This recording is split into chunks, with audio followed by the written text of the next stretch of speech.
അവിഹിതമല്ലേ അവിഹിതമാണ് കേട്ടാ. ഇപ്പൊ ഞാനവന് സെറ്റാണടി തന്നെ. ഞാനവന് റിലേഷനാണ് ഏട്ടി. അവൻ ലീഗലി മാരീഡ് ആക്കാൻ സമ്മതിച്ചിട്ടില്ല അവൻ. ബിക്കോസ് എവള് ഇത്തിരി പിടിച്ചു വെച്ച് കെട്ടിയ മട്ടാണ് വീഡിയോ ഇടും, മറ്റേതാക്കും മറിച്ചതാക്കും. അത് ഇവന് ഇഷ്ടമില്ലാതെ ഇവൻ കെട്ടിയതാണ്. ഇവർ റിലേഷനിലായിരുന്നു, പക്ഷെ അവള് ഒരു ഡേറ്റിംഗ് മൈൻഡിലാണ് ഇവൻ കൊണ്ടു. അങ്ങനെ ഫസ്മിന സാക്കിർ തന്റെ ഭർത്താവിന്റെ കാമുകിയുടെ ഞെട്ടിക്കുന്ന ആ വോയിസ് റെക്കോർഡ് പുറത്തിട്ടിരിക്കുകയാണ് സുഹൃത്തുക്കളെ. ഫസ്മിന സാക്കിർ ആരാണ് എന്താണെന്നുള്ളത് ഞാൻ ആർക്കും പ്രത്യേകിച്ച് പറയേണ്ട ആവശ്യമില്ലല്ലോ അല്ലെ. നമ്മുടെ എംആർ തൊപ്പിയുടെ മുൻകാല കാമുകിയായിരുന്നു. പിന്നീട് അവർ തമ്മിൽ ബ്രേക്കപ്പ് ആയി. അതിനുശേഷം ഈ പറയുന്ന ഫസ്മിന സാക്കിർ മുഹമ്മദ് സബീർ എന്ന് പറയുന്നവരുമായി പ്രണയത്തിലായി. അങ്ങനെ അവർ തമ്മിൽ ഒരു 4-5 മാസം മുമ്പ് നിക്കാഹൊക്കെ ചെയ്തു. അങ്ങനെ നിക്കാഹൊക്കെ കഴിഞ്ഞപ്പോഴാണ് ഫസ്മിന സാക്കിർ ഒരു സത്യം മനസ്സിലാക്കുന്നത്. ഈ മുഹമ്മദ് സബീർ എന്ന് പറഞ്ഞവന് ഒരുപാട് പെൺകുട്ടികളുമായി ഫ്ലേർട്ട് ചെയ്ത് നടക്കലാണ് മെയിൻ പരിപാടി എന്ന് പറയുന്നത്. എന്തിന് ഇവനൊരു അവിഹിത കാമുകി പോലും ഉണ്ട്. മിസ്ര എന്നെങ്ങാനുമാണ് അവളുടെ പേര്. എന്തായാലും ഇവരുടെ അവിഹിതത്തിന്റെ തെളിവുകൾ പുറത്തു വിട്ടോണ്ട് കുറച്ച് ദിവസങ്ങൾക്ക് മുമ്പ് ഈ ഫസ്മിൻ ഒരു വീഡിയോ ഒക്കെ ചെയ്തിട്ടുണ്ടായിരുന്നു അല്ലെ. പലരും അത് കണ്ടു കാണുമെന്ന് വിചാരിക്കുന്നു.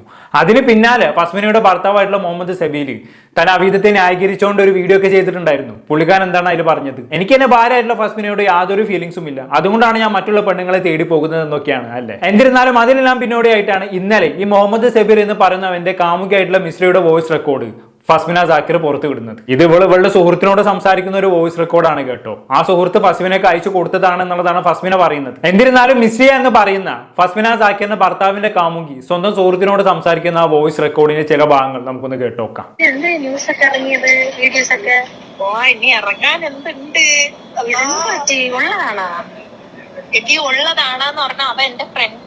അതെ, we are just friends. Friends ആകുമ്പോൾ ഒരുമിച്ച് റൂം എടുത്ത് നിൽക്കുന്നതും ഒരുമിച്ച് കറങ്ങാൻ പോകുന്നതൊക്കെ സ്വാഭാവികം അല്ലേ. അപ്പൊ പിന്നെ ഒരു ഫ്രണ്ട് എന്ന രീതിയിൽ അങ്ങനെ ഒന്നും ചെയ്യുന്നതിൽ നമുക്ക് കുറ്റമൊന്നും പറയാൻ പറ്റത്തില്ല. ഫ്രണ്ട്സ് അല്ലേ. എന്തായാലും ബാക്കി പറഞ്ഞാട്ടെ.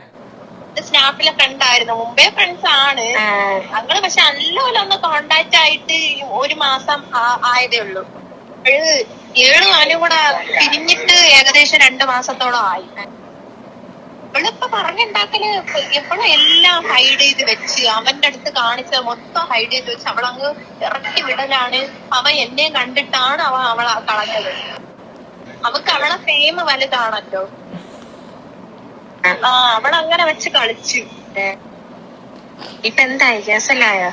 ഇല്ല, കേസ് നമുക്ക് ലീഗലി രജിസ്റ്റർ ചെയ്യാൻ പറ്റൂലല്ലോ എന്റെ പേരിൽ. അവന്റെ അവിഹിതമല്ലേ.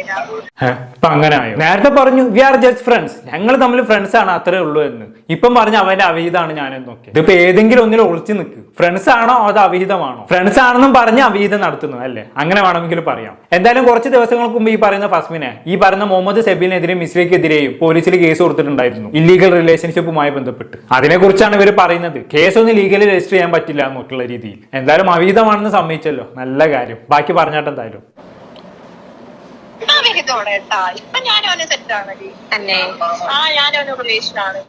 ഇപ്പൊ അങ്ങനെ ആയോ? എന്തായാലും അങ്ങനെ പറ, സത്യങ്ങളൊക്കെ പുറത്തു വരട്ടെ. ആദ്യം പറഞ്ഞു ഞങ്ങൾ തമ്മിൽ ജസ്റ്റ് ഫ്രണ്ട്സ് ആണെന്ന്, പിന്നെ പറഞ്ഞു ഞാനും അവന് തമ്മിൽ അവിഹിതമാണെന്ന്, പിന്നെ പറയാണ്ട് ഞാൻ അവനും തമ്മിൽ ഇപ്പൊ റിലേഷനിലാണ്, സെറ്റ് ആണെന്നൊക്കെ. എന്തായാലും മെല്ലെ മെല്ലെ ആളിങ്ങനെ സത്യം തുറന്ന് പറഞ്ഞുകൊണ്ടിരിക്കുകയാണ് അല്ലേ. ഇനി ഇതൊക്കെ എവിടെ ചെന്ന് അവസാനിക്കുമോ എന്തോ.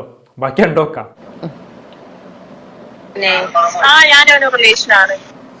കടുമകാട്ട് പോണ് കുറച്ച് ദിവസം ആയോടോ വീട്ടിൽ നിന്നൊക്കെ പുറത്തോട്ട് ഇറങ്ങിയിട്ടില്ല. ഭ്രാന്താവുന്നുണ്ട് അല്ലേ. കയ്യിലിരിപ്പ് മോശമായതിൻ്റെതാണ്, വേറൊന്നുമല്ല. മര്യാദക്ക് ആണെങ്കിൽ ഇങ്ങനെ പുറത്തിറങ്ങാണ്ട് നിൽക്കേണ്ട അവസ്ഥ വരുമായിരുന്നു. മറ്റൊരുത്തിന്റെ ഭർത്താവിനും അടിച്ചു മാറ്റി കഴിഞ്ഞിട്ട് അവള് ഇരുന്ന് ഡയലോഗ് അടിക്കാണ്. പുറത്തിറങ്ങാൻ പറ്റുന്നില്ല, ഭ്രാന്താവണ പോലും. നിനക്കൊന്നും വെറും ഭ്രാന്തായ മാത്രം പോരാ. പറഞ്ഞോണ്ടല്ലോ ഞാൻ കൂടി പോകും, അതുകൊണ്ട് ഞാൻ അധികമൊന്നും പറയുന്നില്ല. പണ്ട് ആരോ പറഞ്ഞു കേട്ടിട്ടുണ്ട് ഈ അവിഹിതം എന്ന് പറയുന്നത് ഉണക്കമീൻ പോലെയാണെന്നുള്ളത്. അത് രുചിക്കുന്നവന് വേറെ പ്രശ്നമൊന്നും തോന്നില്ല, പക്ഷെ ചീഞ്ഞ് നാറും. അതാണ് ഇപ്പൊ മിസ്രിന്റെ കേസിന് സംഭവിച്ചിട്ടുള്ളത്. എന്തായാലും ആളെ കേരളക്കാരെ മൊത്തം ചീഞ്ഞ് നാരെന്ന് പറഞ്ഞാൽ മതിയല്ലോ. ബാക്കി പറഞ്ഞാട്ട് എന്തായാലും അവര് ഡിവോഴ്സ് ആക്കിയ ഒരു ലീഗലി ഇതല്ല, മാരീഡ് അല്ല. അതെന്ത് ഏട്ടി? അവൻ ലീഗലി മാരീഡ് ആക്കാൻ സമ്മതിച്ചിട്ടില്ല അവൻ. ബിക്കോസ് എവള് ഇത്തിരി പിടിച്ചു വെച്ച് കെട്ടിയ മട്ടാണ് വീഡിയോ ഇടും, മറ്റേതാക്കും മറിച്ചതാക്കും. ശരി, പിടിച്ചു വെച്ച് കെട്ടാൻ അവൻ ആരാ? വല്ല പോത്തോ കാളെങ്ങാനാണോ? അല്ല അറിയാത്തോണ്ട് ചോദിക്കുക. പിടിച്ചു വെച്ച് കെട്ടിയതാണ് പോലും. അങ്ങനെ പിടിച്ചു വെച്ച് കെട്ടാൻ പറ്റുന്നതാണോ ഈ കല്യാണം എന്ന് പറയുന്നത്? അല്ല അറിയാത്തോണ്ട് ചോദിക്കുക. പരസ്പരം ഇഷ്ടത്തോടെയും സമ്മതത്തോടെയും നടക്കേണ്ട കാര്യമല്ലേ കല്യാണം എന്ന് പറയുന്നത്. അതെങ്ങനെയാണ് പിടിച്ചു വെച്ച് കെട്ടാ? അത് എത്ര ആലോചിച്ചിട്ടും എനിക്ക് മനസ്സിലാക്കുന്നില്ല. ഈ ഫസ്മിന വല്ല ആത്മഹത്യാ ഭീഷണി മുഴക്കിയിട്ടാണ് മുഹമ്മദ് സബീലിന്റെ കല്യാണം കഴിച്ചതെന്നാണോ മിസ്രിയെ പറഞ്ഞു വെക്കുന്നത്? ആർക്കറിയാം അല്ലേ. ഇനി എന്തിന്റെ കാരണം കൊണ്ടാണെങ്കിലും അതൊന്നും അവിഹിതത്തിന് ന്യായീകരണമായിട്ട് വരില്ല. ഇനി എന്ത് കാരണം ഈ മിസ്രിയെ നിരത്തിയാലും കാണിച്ചത് തൊട്ടിത്തരം തന്നെയാണ്. പറഞ്ഞു കേട്ടില്ല അവർ ലീഗലി ഡിവേഴ്സഡ് അല്ല പോലും, അവൾ പിടിച്ചു വെച്ച് കെട്ടിയതാണ് പോലും. ഇതൊക്കെ കേൾക്കുമ്പോണ്ടല്ലോ മുഖത്തിനിട്ട് കുത്താനാണ് തോന്നി പോകുന്നത്. എന്നാലും ബാക്കി കേട്ടോ വെക്കാം. അങ്ങനെ കല്യാണം കഴിച്ചോണ്ട് പക്ഷെ ഇവൻ മറ്റേ ഇത് ചെയ്തു അറിയാമോ, നിക്കാണ്ട് നിക്കാഹ് ചെയ്ത ഇസ്ലാമിക നിയമപ്രകാരം അവർ തമ്മിൽ ഭാര്യ ഭർത്താക്കന്മാരായി. വിച്ച് മീൻ ഇസ്ലാമിൽ അവർ ലീഗലി കല്യാണം കഴിച്ച പോലെ തന്നെയാണത്. കല്യാണം കഴിച്ചു എന്ന് തന്നെ വേണമെങ്കിൽ പറയാം. പിന്നീട് അങ്ങോട്ട് അവർ ലീഗലി രജിസ്റ്റർ ചെയ്തിട്ടില്ലെങ്കിൽ പോലും അവർ ഭാര്യ ഭർത്താക്കന്മാർ തന്നെയാണ്. എന്തൊക്കെ മണ്ടത്തരങ്ങളാണ് ഇവളി വിളിച്ചു പറയുന്നത്. ഇവൾക്ക് തന്നെ ബോധമില്ല എന്ന് തോന്നുന്നു ഇവൾ എന്താ പറയുന്നത്.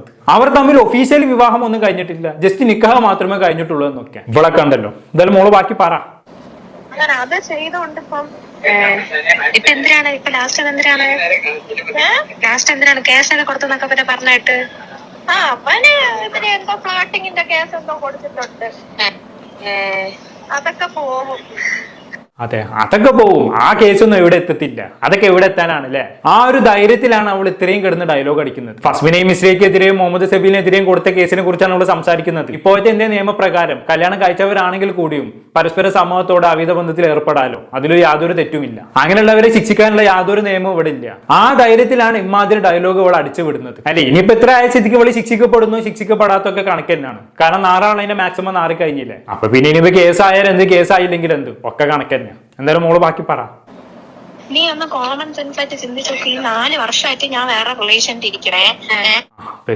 4 വർഷമായിട്ട് വേറെ റിലേഷൻഷിപ്പിൽ ഉണ്ട്. എന്നിട്ടാണ് അവനെ മൂഞ്ചിച്ച് മുഹമ്മദ് സമീലിന്റെ അടുത്തേക്ക് പോയിക്കണത്. ഇവളെ കണ്ടല്ലോ, ഞാൻ പറഞ്ഞാൽ കൂടി പോകും. എന്തായാലും ഈ മിസ്ല എന്ന് പറയുന്നവളെ 4 വർഷമായി പ്രേമിക്കുന്ന ആ കാമുകനെ വീഡിയോ കാണുന്നുണ്ടെങ്കിൽ എനിക്ക് അവനോട് പറയാനുള്ളത്, നീ അവളെ തന്നെ കെട്ടണം കേട്ടോ. നീ ഒരു കാരണവശാലും അവളെ മിസ്സാക്കരുത്. കാരണം അവളെ കെട്ടിക്കഴിഞ്ഞാണെങ്കിൽ നിനക്ക് പോറ്റാൻ വലിയ ചെലവൊന്നും ഉണ്ടാവില്ല. കാരണം വേറെ ഏതെങ്കിലും ഒരുത്തനായിട്ട് അവളെ തെണ്ടി തിരിഞ്ഞ് നടന്നോളൂ. നീ നിന്റെ കാര്യം നോക്കി മാത്രം പോയാൽ മതി. നിനക്ക് പെണ്ണ് പോറ്റുന്ന ചെലവൊന്നും അധികം ഉണ്ടാവില്ല.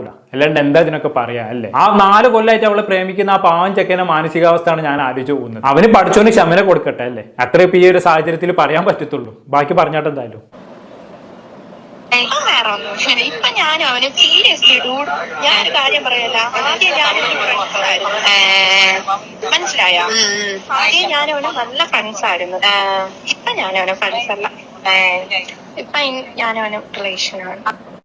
എന്തൊരു അഭിമാനത്തോടാണ് അവള് പറയുന്നത് നോക്കി നിങ്ങള്. ഇപ്പൊ ഞാൻ അവന് തമ്മിൽ ഫ്രണ്ട്സ് ഒന്നല്ലേ, ഇപ്പൊ ഞാൻ അവന് തമ്മിൽ റിലേഷൻഷിപ്പിലാണെന്നൊക്കെ. അവീതത്തിനെ കുറിച്ച് ഇത്ര പ്രൗഡായി സംസാരിക്കുന്ന ഒരാളെ ഞാൻ ജീവിതത്തിൽ ആദ്യമായിട്ടാണ് കാണുന്നത്. എന്ത് പറയാനാണ് അവളോടൊക്കെ അല്ലെ? ബാക്കി പറഞ്ഞോട്ട് എന്തായാലും. അതൊക്കെ ഓക്കെ ആവും, അല്ലെങ്കിൽ നമ്മൾ ഓക്കെ ആക്കിപ്പിക്കും അല്ലെ? പാവം ആ മുഹമ്മദ് സബീർ എന്ന് പറയുന്നതിന് വീട്ടുകാരുടെ അവസ്ഥയാണ് ഞാൻ ആലോചിച്ച് പോകുന്നത്. ഇതൊക്കെ കണ്ടും കേട്ടും ജീവിക്കേണ്ട ഉമ്മാന്റെ ഉപ്പന്റെ അവസ്ഥ വല്ലാത്തൊരവസ്ഥ തന്നെ. എന്തായാലും മോള് ബാക്കി പറ. സീരിയസ് ആയിട്ട് നിൽക്കുക അയാള്, അതാണ് എനിക്ക് പേടി. സീരിയസ് ആയിട്ട് നിൽക്കാണ് പോലും ആര്? മുഹമ്മദ് സബീല്. ഈ അടുത്ത കാലത്തൊന്നും ഇത്രയും വലിയ മുട്ടൻ കോമഡി ഞാൻ കേട്ടിട്ടില്ല കേട്ടോ. ഒരുത്തിനെ കെട്ടി അവളെ മൂഞ്ചിപ്പിച്ച് വേറെ ഒരുത്തിന്റെ അടുത്തേക്ക് പോയവനെ കുറിച്ചാണ് അവള് പറഞ്ഞത്. അവൻ എന്നോട് ഭയങ്കര സീരിയസ് ആണെന്നുള്ളത്. എന്തായാലും 2 പേരും കൊള്ളാം, പരസ്പരം നന്നായി ചേരും കേട്ടോ. 2 പേര് ഇതേമാതിരി റിലേഷൻഷിപ്പിലായിരിക്കെ തന്നെ ഒരാളെ മൂഞ്ചിപ്പിച്ച് ഒന്നിച്ച ആൾക്കാരല്ലേ. അപ്പൊ നിങ്ങൾ തമ്മിൽ കെട്ടുന്ന എന്തുകൊണ്ട് നന്നായിരിക്കും എന്നാണ് എന്റെ അഭിപ്രായം. ബാക്കി പറഞ്ഞാട്ട് എന്തായാലും. കളഞ്ഞിട്ട് പോണെങ്കിൽ നിന്നെ കളഞ്ഞിട്ട് എത്ര സമയം വേണം? ഇവൻ പറയണത് ഇവന് ഇഷ്ടമില്ലാതെ ഇവൻ കെട്ടിയതാണ്. ഇവൻ റിലേഷനിലായിരുന്നു, പക്ഷെ അവളെ ഒരു ഡേറ്റിംഗ് മൈൻഡിലാണ് ഇവൻ കൊണ്ടുപോയത്. ഡേറ്റിംഗ് മൈൻഡിലാണ് കൊണ്ടുപോയതെങ്കിൽ എന്തിനാണ് ഇവന് ഫസ്മിനെ കെട്ടാൻ നിന്നത്? അതാണ് എന്റെ ചോദ്യം. അങ്ങനെയെങ്കിൽ ഫസ്മിനെ കല്യാണം കഴിക്കാന്ന് പറയുന്ന സമയത്ത് തന്നെ ഇവന് റിലേഷൻഷിപ്പിൽ നിന്ന് പിന്തിരിയാമായിരുന്നല്ലോ. ഇത് കെട്ടിയിട്ട് അവളെ മൂഞ്ചിപ്പിച്ച് വേറെ അടുത്തിന്റെ അടുത്തേക്ക് പോയിട്ട് പറയാണ് അവൻ അവളെ കെട്ടാൻ താല്പര്യമില്ലായിരുന്നു പോലും, ഡേറ്റിംഗ് മൈൻഡിലായിരുന്നു പോലും കൊണ്ടുപോയത്. എന്തായാലും കൊള്ളാം, കൂടുതലൊന്നും ഞാൻ ഇവിടെ പറയുന്നില്ല. എന്തൊക്കെ ടൈപ്പ് മനുഷ്യന്മാരാണല്ലേ നമ്മുടെ ഈ ലോകത്തുള്ളത്. ഈ വൈവാഹിക ജീവിതത്തിനൊക്കെ പുല്ല് വില കൊടുക്കുന്ന യുവമാരൊക്കെ ഉണ്ടല്ലോ, മട്ടിൽ വെട്ടിയടിക്കണമെന്ന് എനിക്ക് പറയാനുള്ളൂ. കൂടുതലൊന്നും ഞാൻ പറയുന്നില്ല. എന്താണെന്ന് കേട്ട് നിങ്ങൾക്ക് തോന്നുന്നത് താഴെ കമന്റ് ബോക്സിൽ രേഖപ്പെടുത്തുമല്ലോ. പുറത്തൊരു ടോപ്പിക്കുമായി വീണ്ടും കാണാം.